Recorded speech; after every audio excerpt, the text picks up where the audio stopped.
Thank you very much. It's great to be with President Macron of France, and we've had a fairly long relationship and a very good one. And we were just discussing certain things, and then we're going to have a long conversation afterwards. I want to, first of all, before we begin, I want to pay my respects to the great warriors that you lost in Mali. 13 helicopters was very sad. I've gotten a report on it. We talked about it, and please give my condolences to the families and to France. They're great fighters. You've done a fantastic job in that whole area. It's a tough area, so we appreciate it very much. We'll be talking about a lot of things, including NATO and including trade. We do a lot of trade with France. We have a minor dispute. I think we'll probably be able to work it out. But we have a big trade relationship, and I'm sure that within a short period of time, things will be looking very rosy, we hope. That's usually the case with the two of us. We get it worked out. We've had a lot of good things. We've done a lot of good things together as partners. Our countries have been partners in many good ventures, including some having to do with radical Islam and others. And it's always worked out. So I look forward to our discussion. We made a lot of progress in our first 25 minutes. And we intend to make a lot of progress in our next hour, maybe hour and a half. So thank you very much. Thank you. Merci beaucoup, Monsieur le Président. Je suis heureux une fois encore de retrouver le Président Trump ici à Londres. Comme il a dit, d'abord je tiens à le remercier pour ses condoléances et les mots qu'il a eus pour nos soldats. Nous avons rendu hier un hommage national à Paris. Nos 13 soldats sont tombés sur le théâtre d'opération Mali. Et merci pour cette solidarité et aussi l'implication de vos soldats sur le terrain dans cette lutte contre le terrorisme. Le Président l'a dit, nous avons commencé nos discussions, nous allons les poursuivre. D'abord sur le plan bilatéral, avec des sujets économiques, commerciaux, dont nous allons à coup sûr une fois encore trouver l'issue. Nous avions commencé à en parler à Biarritz, là aussi, pour ce qui s'agit du taxe sur le numérique, ou des sujets commerciaux et de l'ambition que nous avons aussi pour nos économies. Il y a également les sujets qui concernent l'OTAN. Là aussi, nous avons également commencé à parler de plusieurs crises internationales pour nous coordonner. Et il est clair que nous aurons, lors de ce sommet, des discussions importantes, qu'elles concernent d'ailleurs l'implication des différents membres de l'OTAN en tant qu'organisation au sein de la coalition internationale en Syrie, comme les travaux que nous menons ensemble sur les différents sujets. J'ai eu l'occasion de le dire à plusieurs reprises, la coopération entre nos deux pays, qu'elle soit militaire, économique, diplomatique, est importante. Il nous arrive parfois de ne pas être d'accord, on l'a eu sur le climat, mais sur la lutte contre le terrorisme, sur les engagements essentiels. Nos soldats, nos équipes travaillent côte à côte et nous décidons, je crois pouvoir le dire, en partageant cette finalité. Et nous avons toujours su trouver une solution aux problèmes qui nous étaient posés. Donc je suis très heureux de pouvoir avoir cet échange, de poursuivre dans un instant, et surtout de pouvoir faire avancer les choses ensuite lors de ce sommet, qui va répondre à des questions fondamentales pour l'organisation, questions qui n'ont pas été traitées jusqu'alors. Comment bâtir une paix plus durable en Europe, avec beaucoup de menaces aux frontières, parfois des intolérances. Comment aussi agir plus efficacement face à nos ennemis communs, en particulier le terrorisme islamiste. Et là aussi, il faut que tout le monde autour de la table soit parfaitement clair sur des définitions, des finalités. Je sais que nous partageons cela ensemble. Voilà. Okay, thank you very much. President Trump, do you have a better understanding of what President Macron was saying about NATO? Well, we just began discussing NATO, and what I'm liking about NATO is that a lot of countries have stepped up, I think really at my behest, and also yourself, you're close to the level.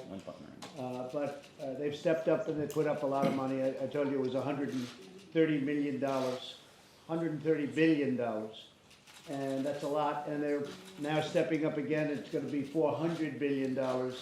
Over very short, we have commitments for $400 billion. And we just left the Secretary General, and he he's got some things that are very important, and I discussed with him the flexibility so that we have it not just with one area of the world. You and I discuss this all the time. We have all areas of the world because NATO's a lot different than it was, and now it's certainly a lot different over the last 3 years. So we have a lot of countries stepping up and putting up a lot of money. The number as of this moment is exactly $131 billion. That's a year, and that's a tremendous amount of money, but it's not enough. And they also raised and have commitments for $400 billion.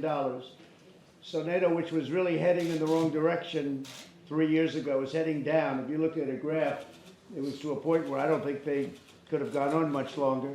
Now it's actually very strong and getting stronger. Many people are committed to that 2%, and ultimately I think the 2% will be raised.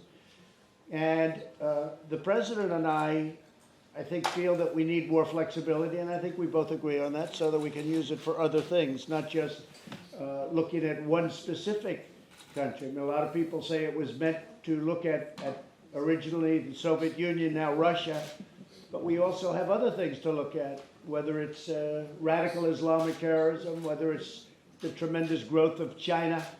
There are a lot of other things. So NATO's becoming different than it was, much bigger than it was, and much stronger than it was because people are now fulfilling their commitments. There are some countries that aren't fulfilling their commitment, and those countries are going to be dealt with. Maybe I'll deal with them from a trade standpoint. Maybe I'll deal with them in a different way. I'll work something out where they have to pay. But, you know, we don't want to have people delinquent. I don't think it's fair for us to be involved, including France, by the way, to be involved, and you have countries that aren't paying their way. Less than 1%. You have a couple that are less than 1%. Not fair. So NATO's made a lot of progress over the last 3 years, and the word flexibility is very important. They're not just looking at one area now, they're looking at the world, and that's very important. To me, it's very important. Please. No, I know that my statements created some reactions and shake a little bit. A lot of people. I do stand by. And I have to say, when you look at what NATO is and should be, first of all, this is a burden we share. And President Trump just reminded you some figures, and the fact that this is perfectly true, that the US overinvested decade after decade and is number one by far. And I do share the statement. That's why I'm a strong supporter of a stronger European component in NATO, which is exactly what we are doing. So in terms of cost sharing, we are investing 1.9% of our GDP. We are increasing our GDP. We will be at the rendezvous. But when we speak about NATO, it's not just about money. We have to be respectful with our soldiers. The first burden we share, the first cost we pay, is our soldiers' lives. And I do believe that in such circumstances, we do pay what we have to pay for collective security. When I look at the situation in Syria, in Iraq, but as well in Sahel, France is definitely present. But my third point is that we have today strategic clarifications to be done. It's impossible just to say we have to put money, we have to put soldiers, without to be clear on the fundamentals of what NATO should be. And this is not the case today. What about peace in Europe? I want us to have clarification about that. After the decision of the end of the INF Treaty, we have to build something new, because now this is a risk for Germany, France, and a lot of European countries to have new missiles coming from Russia exploding ourselves. We need such a clarification, and I want a European component to be part of the future negotiations of such a new INF Treaty.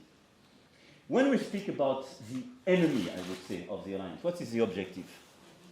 To protect our partners against external threats, and France will do it, and we will have full solidarity vis-à-vis eastern and northern states in Europe. But the common enemy today are the terrorist groups, as we mentioned. And I'm sorry to say that we don't have the same definition of terrorism around the table. When I look at Turkey, they now are fighting against those who fight with us, who fought with us, shoulder to shoulder against ISIS. And sometimes they work with ISIS proxies. This is an issue, and this is a strategic issue. If we just have discussion about what we pay, and we don't have clear discussions about such a situation, we are not serious. We are not serious for our soldiers, we are not serious for our people. This is the very reason of my statements. I do believe we need strategic clarifications. How to build long-term peace in Europe, who is the enemy today? And let's be clear and work all together on that. I know that we do share exactly the same view. Having less budget exposure of the US means more European investment and more clarity on the European side. I do agree. Being strict and very efficient against terrorist groups means having clear definition of these groups and no ambiguity. I think we do agree.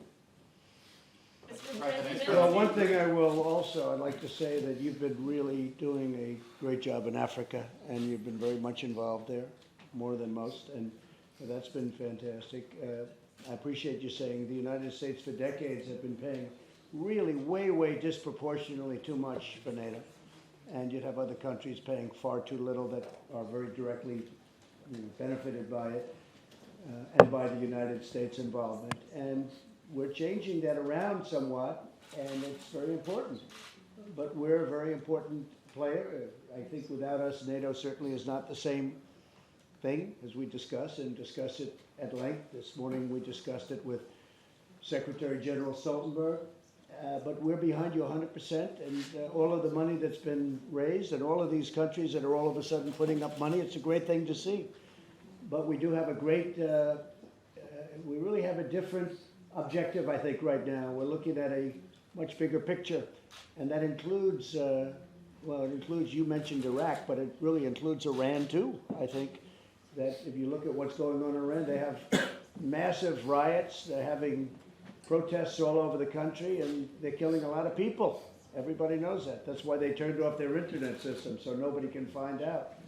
But if the media would go there, and it's, I think, very hard for the media to go there, frankly, right now, but they're killing a lot of people. But NATO has come a long way in 3 years, and it's something that we're very proud of, because we're with them. And NATO serves a fantastic function if everybody's involved. If they're not involved, and I really believe that the president is very much involved and likes the idea of NATO, but he wants it also to be utilized properly. If it's not utilized properly, we all agree, right? That's no good. So we've had a very good discussion. A lot of people, and we're meeting with a lot of countries later, as you know, and they're really stepping up. For the most part, they're all stepping up. We have one or two that aren't, and we'll have to deal with them in a different way. Maybe we, as I said, we'll deal with them on trade. We have a lot of power with respect to trade. They make a fortune with the United States, and then they don't pay their bills. That's no good. But NATO's come a long way in 3 years, and it's become very powerful.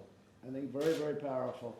And it's become, I think, a much fairer statement in terms of the United States, because we're able to go down a little bit. We were paying 4 to 4.3% of the largest GDP ever. Nobody's ever had a GDP like we have right now. And nobody's come close. And other people were paying 1%. Some people were paying less than 1% of a very small GDP. It's not fair. And if they get attacked, we protect them, but it's not fair. So a lot of changes have been made. Phil, go ahead. Yeah, Mr. President, what is your message to President Macron about America's tech company, and what will your process be in determining what additional products from France you might apply tariffs to? Right. Well, we're working on that right now. We have discussed it. I think we'll be able to work something out, I hope. And maybe not. Maybe we'll do it through taxing. You know, we can work it out easily through taxing. But the tech, you know, they're American companies, the tech companies that you're talking about. They're not my favorite people because they're not exactly for me, but that's okay. I don't care. They're American companies. And we want to tax American companies, so that's important. We want to tax them. That's not for somebody else to tax them. And as the president knows, we taxed wine, and we have other taxes scheduled. But we'd rather not do that, but that's the way it would work. So it's either going to work out, or we'll work out some mutually beneficial tax. And the tax will be substantial, and I'm not sure it's going to come to that, but it might. That's all. Mr. President, has France committed to step up when it comes to taking back foreign fighters in Syria? Well, I haven't asked that to the president today. I have over the period of time. We have a tremendous amount of captured fighters, ISIS fighters, over in Syria. And they're all under lock and key. But many are from France, many are from Germany, many are from UK. They're mostly from Europe. And some of the countries are agreeing. I have not spoken to the president about that. Would you like some nice ISIS fighters? Look, I can give them if to you you. look at the situation, You can take everyone you want.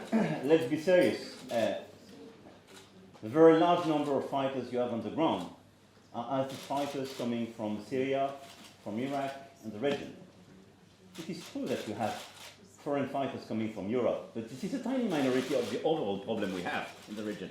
And I think number one priority, because it's not yet finished, is to get rid of ISIS and these terrorist groups. This is our number one priority. And it's not yet done. I'm sorry to say that. You still have fighters in this region, in Syria and now in Iraq, and more and more. And the whole destabilization of the region makes the situation more difficult to fix the situation against ISIS. Second, some of these foreign fighters are being judged in Iraq because of the deeds precisely they acted in this very region. And we will have a case-by-case approach.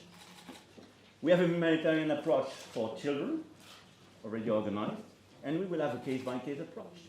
But for me, the very first objective in the region is to finish war against ISIS.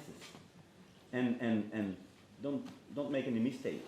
Your number one problem are not the foreign fighters. This is the ISIS fighters in the region. And you have more and more of these fighters due to the situation today. This is why he's a great politician, because that was one of the greatest non-answers I've ever heard. And that's okay. Because sometimes you can have some temptation from the US side, I don't say about President Trump, but could be the press, to say this is the European responsibility. I'm sorry to say that. We have some of our people, but if you don't look at the reality of the situation, that is number one, not to be ambiguous with these groups. This is why we started to discuss about our relations with Turkey. But I think any ambiguity with Turkey vis-à-vis these groups is detrimental to everybody for the situation on the ground. France has actually taken back some fighters. But we have a lot of fighters. We captured a lot of people. And we have captured 100% of the caliphate, but you know that means that it's still, they keep going and going. We sent a small contingent in and we wiped out another portion of ISIS. We don't want to happen, to me, what happened with President Obama, where it reformed and then it became stronger than it was in the first place. So we don't want that to happen. And as I said before, we've taken the oil. We have the oil. So we have total control of the oil so that they're not going to be able to use that. They use that oil to really, to fuel up their wealth, to fuel up their money. That was their primary source of income. And they get contributions. So we have now lists of where these contributions come from, which is very important. You have people contributing, if you can believe it. Some of these people are wealthy people that make contributions. And we have lists of where we learned a lot. You know, when we got al-Baghdadi, that was a great get. And when we killed him, we have a lot of information that I'm revealing now for the first time, but we also got a lot of good information. So a lot of things are happening, and France has been very helpful. I have to say that. They've been very, very helpful. Okay? Go ahead. Any other questions, please? Monsieur le Président américain a eu des propos assez durs à votre rencontre ce matin. Comment abordez-vous ce sommet de l'OTAN et cette rencontre? Comme vous le voyez, avec beaucoup de pragmatisme et avec la volonté de faire avancer les sujets, comme toujours. Je défends les intérêts de la France, c'est aussi une position européenne, et je le fais avec le souci également d'avoir une relation amicale et constructive avec les États-Unis d'Amérique, et c'est ce que nous avons toujours privilégié avec le Président. On a une discussion sur l'OTAN, je viens de réexpliquer quelle était notre position, et elle est assumée. Elle est assumée parce que nous sommes engagés militairement dans des théâtres d'opération qui supposent la clarté. Ça a été évoqué. Il y a des sujets, ça a été évoqué par votre collègue américain, qui ont été révélés hier, celui de la taxe numérique. Sur ce sujet, je peux vous apporter une réponse extrêmement claire. Le premier, pourquoi on en est à cette situation? Parce qu'aujourd'hui, nous avons des entreprises numériques, quelle qu'en soit la nationalité, qui concurrencent des entreprises de l'économie réelle et qui ont 14 points de fiscalité en moins. C'est ça la réalité. Donc il y a un biais, pas juste. Nous avons, sur la base de la proposition de la Commission européenne, passé une taxe numérique. Elle ne vise pas du tout les acteurs américains. Les entreprises françaises, chinoises, de toutes les nationalités sont touchées. Elle permet de corriger, pour une partie d'entre elles, cet écart et de répondre à une nécessité. La France l'a fait avec d'autres pays. Et donc, on aura en parlé. Ma première interrogation, qu'est-ce qui va se passer pour le Royaume-Uni, qui a pris la même taxe, pour l'Italie, même taxe, l'Autriche, l'Espagne, qui l'ont fait sur la base de la proposition de la Commission. Parce que si on est sérieux, il faudra que tous ces pays soient traités à la même enseigne. Donc, nous sommes là dans une phase qui va rentrer, de discussion, qui va se poursuivre dans les prochaines semaines, et je pense qu'avec le président Trump, nous pouvons régler cette situation. Et ce qui avait été d'ailleurs discuté à Biarritz, et je regrette que cette solution soit abandonnée, parce qu'elle était bien meilleure et pour les États-Unis et pour l'Europe, c'est d'avoir une taxe au niveau de l'OCDE. C'est d'avoir une vraie taxe multilatérale qui permet de ne faire aucune distinction, aucun biais, mais de taxer ces activités numériques par rapport aux biais qu'elles créent dans chaque pays. On va voir ce que donnent les discussions dans les prochaines semaines, mais elles impliqueront de toute façon une réponse européenne, car en la matière, pas la France qui serait sanctionnée ou attaquée, c'est l'Europe. Et donc la Commission s'est exprimée ce matin pour apporter son soutien, et c'est la Commission européenne aussi qui aura à réagir s'il devait y avoir une escalade, mais moi j'ai plutôt confiance dans le fait que là aussi on saura trouver une solution ensemble. Donc voilà, il ne m'appartient pas de commenter tel ou tel propos, mais de vous dire que pour ma part, je suis déterminé à défendre les intérêts de notre pays, à défendre les intérêts européens, et à le faire dans le plus grand respect et l'amitié avec les États-Unis d'Amérique, et le camp de la liberté. And I largely agree with that answer. I just have to say, though, I came into a position where the European Union was making anywhere from 100 to 150 billion dollars a year in deficits to the United States. They were making it, we were losing it, and so we had to do something that is fair, not severe. I think fair. We're losing tremendous amounts of money. As you know, the European Union is very strong on barriers. Barriers meaning certain of our products can't come in, including agricultural product. It just can't come in. We can't sell it, and yet the European Union sells openly to the United States and generally untaxed or taxed at a low level. So these are problems that we're talking about. These are problems that we're working out, and the digital tax is the least of it. I inherited a situation where the European Union, which was formed partially for this reason, I guess for a lot of reasons it was formed, but partially to make better or take advantage of the United States. And they've done that very brilliantly. And frankly, it's not right. So I've exposed it. A lot of people didn't know it. And we're doing things about it. We have no choice because the United States can't continue to lose the kind of money that they've lost over the last, literally since the formation of the European Union. And I think we'll work something out. They want to talk, as you know. The new head wants to talk, who's supposed to be a very respected woman, very highly respected, and I look forward to meeting her. They want to meet, but we have a very unfair trade situation where the U.S. loses a lot of money for many, many years with the European Union, billions and billions of dollars. I mean, to be specific, over $150 billion a year. So we don't want to be doing that.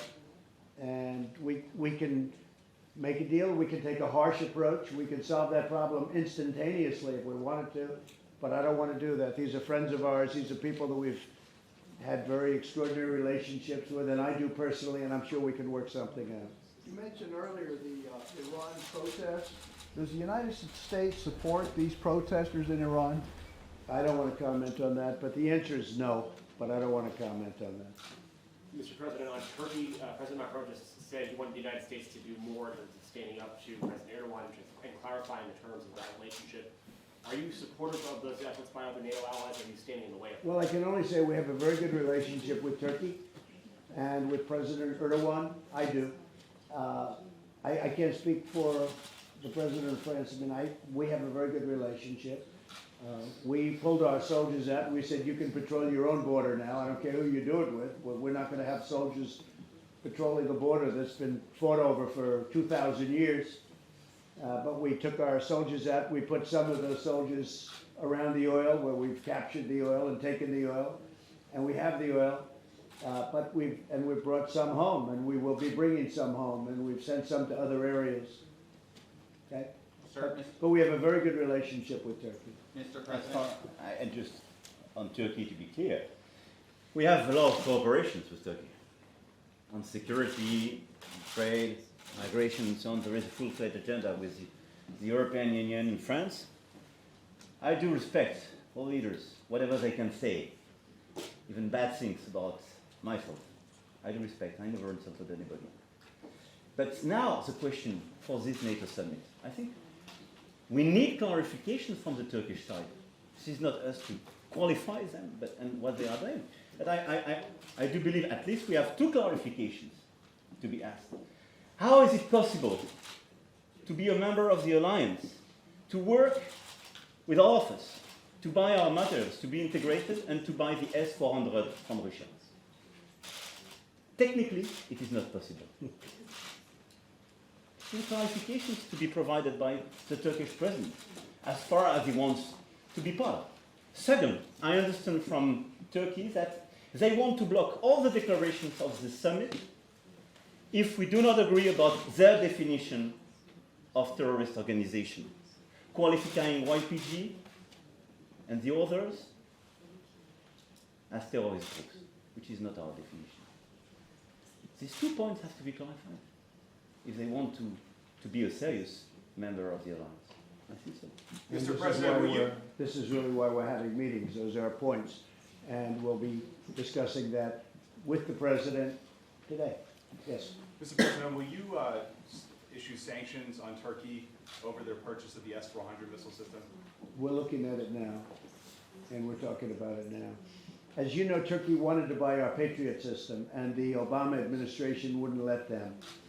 And they only let them when they were ready to buy another system, which is not the same system. But Turkey, for a long period of time, wanted very much to buy the Patriot system, which is our system, which is what NATO uses, which is a great system, which is the best system. But they wouldn't sell it to Turkey. So, you know, there are two sides of the story. I have to say this. But we will be discussing that with Turkey in a little while. We'll be meeting with Turkey in a little while, and also tomorrow. So, But to be clear about this point, and for you to have the full overview, they were discussing with the Europeans on SAMPT, and we accepted to sell the SAMPT to them. So this decision is not due, and 100% explained by the refusal a few years ago of the Americans not to sell the Patriots. It's their own decision, even having a European option totally compliant with NATO.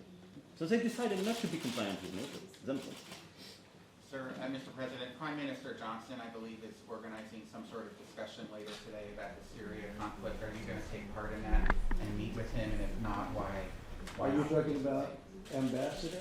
Boris Johnson, the Prime Minister. Oh, I thought you meant Woody Johnson. No. I said, boy, he's really risen rapidly. Woody, where is Woody? Is he here?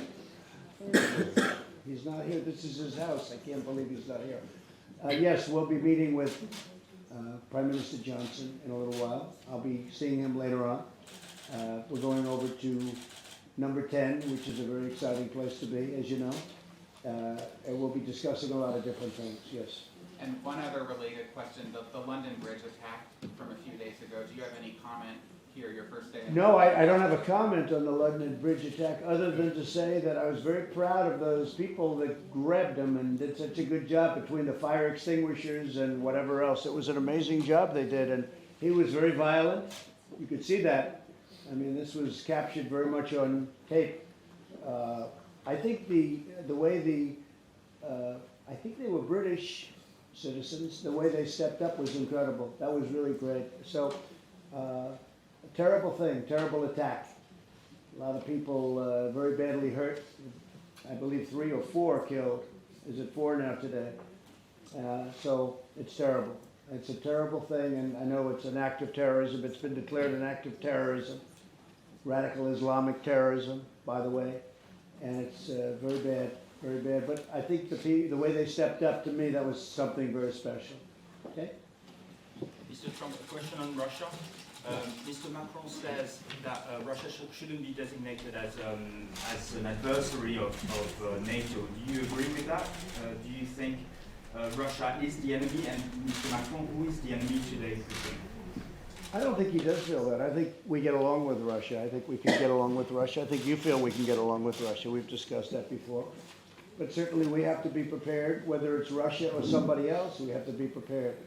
But he and I have a pretty similar view on that. I think we feel that we can get along with Russia. And I think it's a good thing to get along with Russia.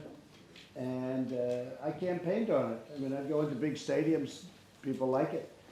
And I think the Russian people would like to see it too. A lot of good can come out of it. But the purpose of NATO is that, but the purpose of NATO can be much more, and that's where we're showing the flexibility over the last period of 2 years. Okay? Pour être clair sur votre question, l'Alliance s'est organisée pour en effet faire face à la Russie historiquement. Je pense qu'aujourd'hui, il nous faut regarder la nouvelle situation historique et aussi notre géographie, j'ai souvent dit. Je n'ai aucune naïveté à l'égard de la Russie. Et nous sommes très conscients sur les attaques cyber qu'il y a pu avoir, sur les conflits gelés qu'il y a aux frontières de l'Europe, et y compris sur la crise ukrainienne que nous vivons. Est-ce que le statu quo est la meilleure des options? Je ne crois pas. Et donc, nous devons engager une procédure avec quelques préconditions et une méthode. Les préconditions, c'est, on le sait, de savoir avancer sur le conflit ukrainien. C'est ce que nous ferons d'ailleurs le 9 décembre prochain à Paris, avec un sommet en format Normandie, pour essayer d'acter des avancées entre l'Ukraine et la Russie. Ensuite, c'est de pouvoir définir un agenda où les Européens, si possible ensuite les membres de l'Alliance, définissent des procédures de définition de menaces communes avec la Russie, de coopération possible, en tout cas des escalades. Ça prendra du temps. Mais je pense que si nous voulons, d'une part, la stabilité en Europe, d'autre part, réduire la conflictualité, il est important d'initier un dialogue stratégique avec la Russie. Il faut le faire sans aucune naïveté et il faut le faire en étant conscience aussi du poids de l'histoire et de la peur que certains pays européens ont à l'égard de la Russie. Et je le dis ici en ayant beaucoup de respect et d'empathie pour ces derniers.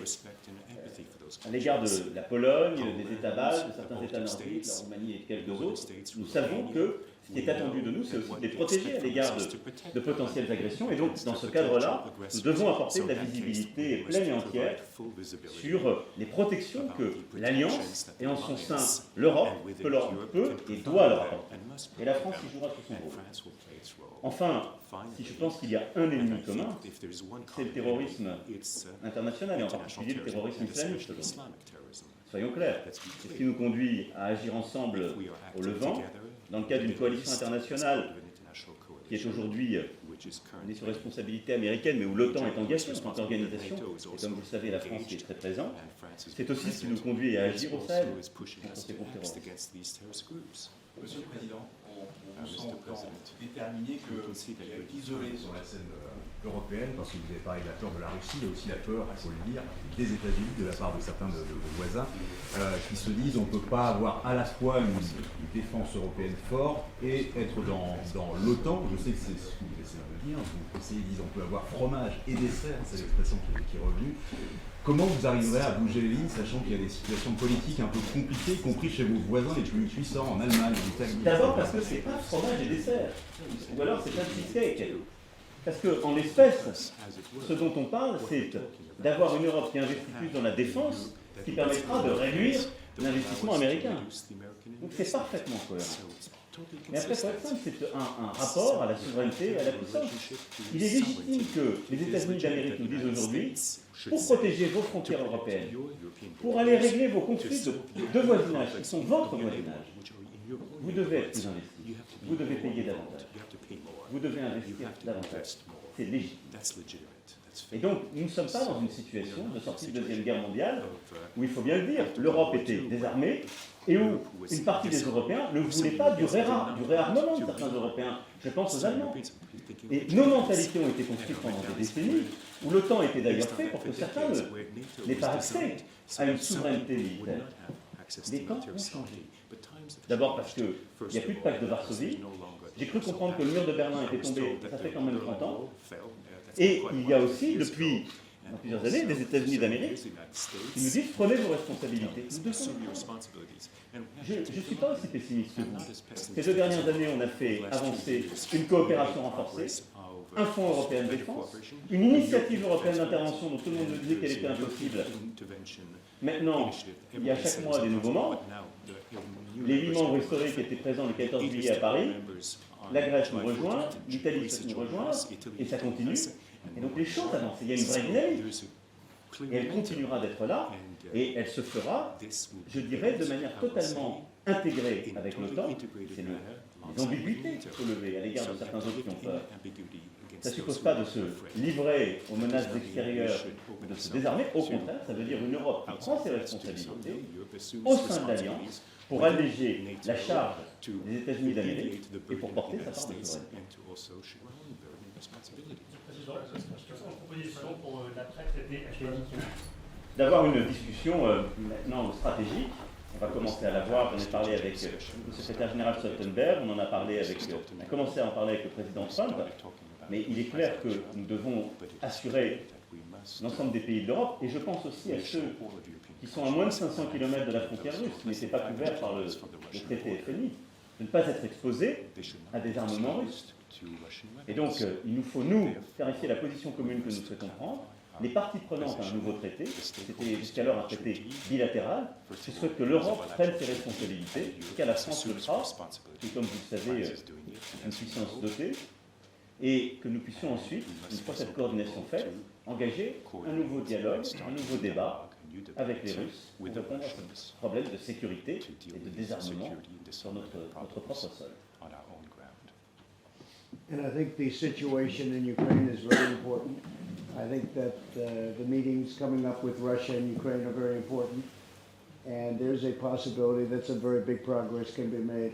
It's very important for Ukraine. I think it's very important from the standpoint of Russia also that they work out a treaty, they work out peace, because they've been fighting a long time, too long. And I think there's a really good chance that that will happen. Also, with respect to nuclear weapons, I've spoken to President Putin, and I've communicated with him, and he very much wants to, and so do we, work out a treaty of some kind on nuclear weapons. That will probably then include China at some point, and yourselves, by the way, but it'll include China and some other countries. But we intend to see if we can work something out to stop the proliferation, to stop what's happening, because we are making a lot and we are renovating a lot. And frankly, the whole situation with nuclear is not a good situation. We ended the treaty because it wasn't being adhered to by the other side, but they want to make a treaty, and so do we, and I think it would be a great thing. I think it's one of the most important things we can do, frankly. So we're going to be dealing with Russia on a treaty where we really, and we're focused on nuclear and nuclear weapons, missiles, but nuclear weapons, and we think something can be worked out. We think they want to do it. We know they want to do it, and we want to do it also. I spoke to China about it. During one of our trade negotiations, they were extremely excited about getting involved in that. So some very good things can happen with respect to that. And I think it's very important. The whole nuclear situation, very, very important. Okay? Thank you all very much. Thank you.